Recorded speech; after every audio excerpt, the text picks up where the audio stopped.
경제는 경제학자들이 말하는 것보다 훨씬 더 복잡하다. 경제는 사회의 일부이며 사회의 다른 측면과 분리될 수 없다. 경제 정책은 정치적 결정이다. 시장은 항상 효율적이지 않다. 따라서 정부는 시장의 실패를 보완하기 위해 개입해야 한다. 불평등은 경제 성장을 저해한다. 경제는 모든 사람을 위한 것이어야 하고 인류의 번영을 위해 사용되어야 한다.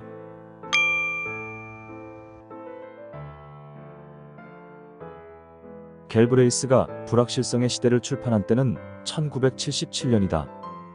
이 책이 출판된 1970년대는 자본주의, 사회주의 진영 모두 환경오염과 인플레이션, 실업 대책 등 해결해야 할 과제가 산더미처럼 쌓여 있었다. 이러한 상황을 예리하게 묘사한 책이 바로 불확실성의 시대다.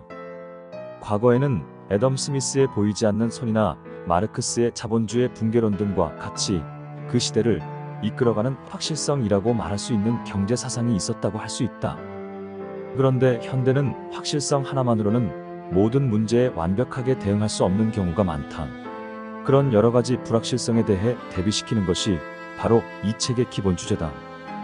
본문은 12장으로 구성되어 있으며 갤브레이스는 과거의 경제이론에 대해 자본주의, 사회주의의 변천, 화폐의 성쇠, 거대 법인 기업의 등장 등 다양한 측면에서 현대 사회를 분석한다.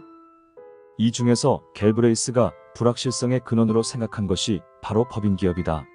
일반인들은 기업이 소비자의 욕구에 부응하면서 자신들의 번영을 지향한다는 일종의 신화를 믿고 있다.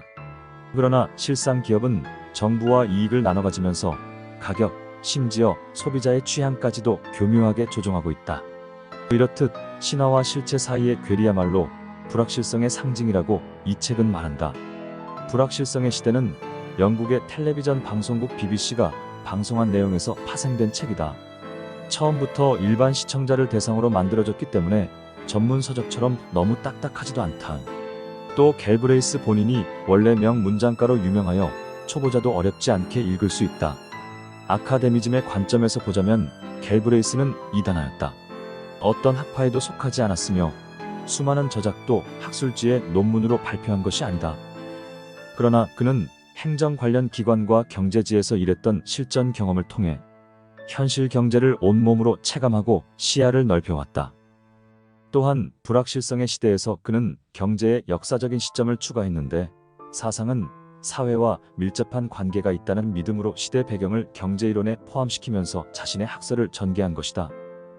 불확실성의 시대를 끝맺으면서 갤브레이스는 불확실성의 시대에도 단 한 가지 확실한 것이 있다.